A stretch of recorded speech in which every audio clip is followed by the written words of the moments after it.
Welcome back, everybody. Today we'll be discussing Christine de Pizan. She's a French noblewoman. She was a poet and author in the court of King Charles VI. She lived from 1364 to 1430 and was a highly educated woman steeped in the classical tradition. In some ways, she's a good sort of culmination of what we've been doing because she incorporates a lot of ancient philosophy and medieval philosophy and uses the authority of Aristotle, Saint Augustine, Aquinas, and others to try to educate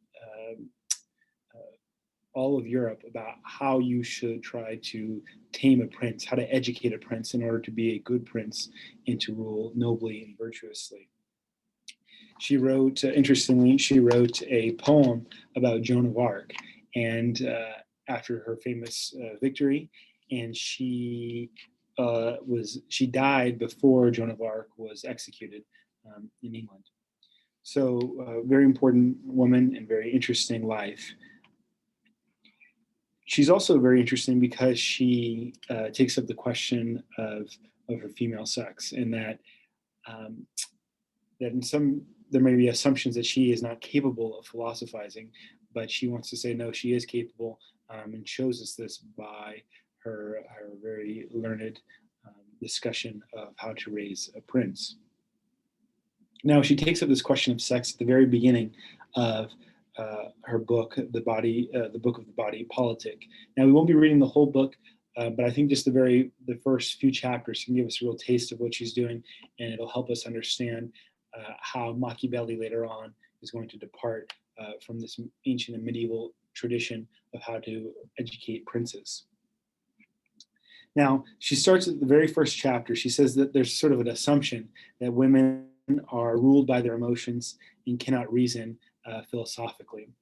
And what she says really is that, I guess the way I would phrase it is, passion in defense of virtue is no vice. So she's saying she may be passionate, she may be part of the weaker sex, but it's okay because she's going to use it for virtue. So she's being very humble in this regard, and those who might have this assumption or prejudice against women, and she'll say, okay, I'll take this, but I'll sort of show you how I can do it even better. I think she's very important for us to think about these questions because Plato and a lot of other ancient thinkers talked about the importance of the equality of the sexes, and even within the church as well, how there are these exemptions, and we think, oh, well, women in the past were not able to speak or able to do these things, but we do have Christine de Pizan, who serves as an example of a woman that was able to command a great deal of respect philosophically and politically. Now, if we continue with chapter 1, the section that we read, she talks about government as being like a body. The head is the prince or the king, the arms are the nobles and the knights, and the people are the feet. So the head commands, the knights sort of do the fighting, the nobles do the fighting, but what everything holds everything together really is the people. And you can see this is similar to what Aquinas argues about the mixed regime. There needs to be all different elements of society, all three classes, the one, the few, and the many involved in politics. And we still have this to this day in American politics, where we have the king, or not the king, sorry, the president of the United States, and then also Congress and the people. So this idea of the mixed regime is a very classical idea and something that she'll continue to talk on. And later on in the book, she'll talk about knights and the people. But for our purposes, we'll focus on her discussion of how to raise a prince. Now, in chapter 2, we see right from the beginning the importance of virtue. Similar to what Socrates says in the Apology, people need to be raised in virtue, and that's what it means to be a good human being. And she quotes Aristotle and Saint Augustine, talks about the 4 cardinal virtues: prudence, justice, courage, and temperance, and that all of these things are what lead to happiness and will lead to being a good and virtuous ruler. Now, in chapter 3, she examines the question of how should you raise the children of princes.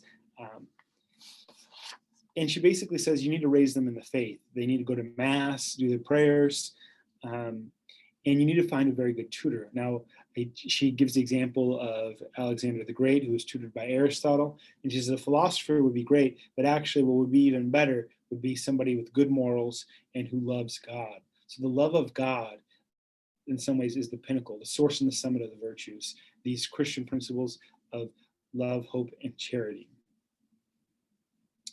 Faith, hope, and charity.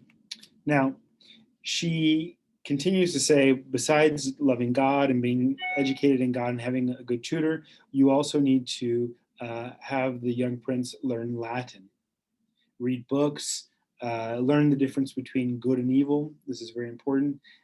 Teach him how to follow the path of good morals and virtue, and even teach them philosophy as they get older.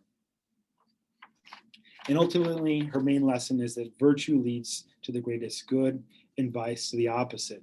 Virtue is always its own reward, and that the prince should be virtuous. That, I guess you could say, in one sentence, is her teaching. The prince must be virtuous to be in order to be a good prince. Talks about the importance of habituating into the virtues, and that this is something that comes early and it becomes a second nature. She quotes Averroes, who's a Muslim philosopher. She talks about being trained by theologians, about the Orthodox faith, loving the poor and caring for them, love the good in general and the benefit of your country, must love justice, and most of all must love God. These are the characteristics of a good prince. Now, we may think that this is somewhat naive today, but I think if we look at our rulers today and in the past, we say, well, maybe we do need a little more virtue, and we need people to be raised a certain way and to be virtuous in order to live a good life. But some of you that might be more cynical and say, well, no, this is still too naive, and she thinks that a virtuous person could save us, but this is not the case. And we'll discuss that next time with Machiavelli.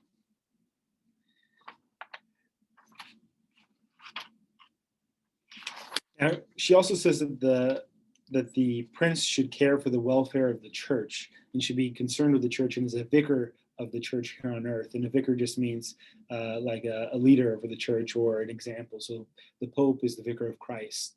So the prince needs to think about the church and always be ensuring that it's ruled by good human beings and to protect it.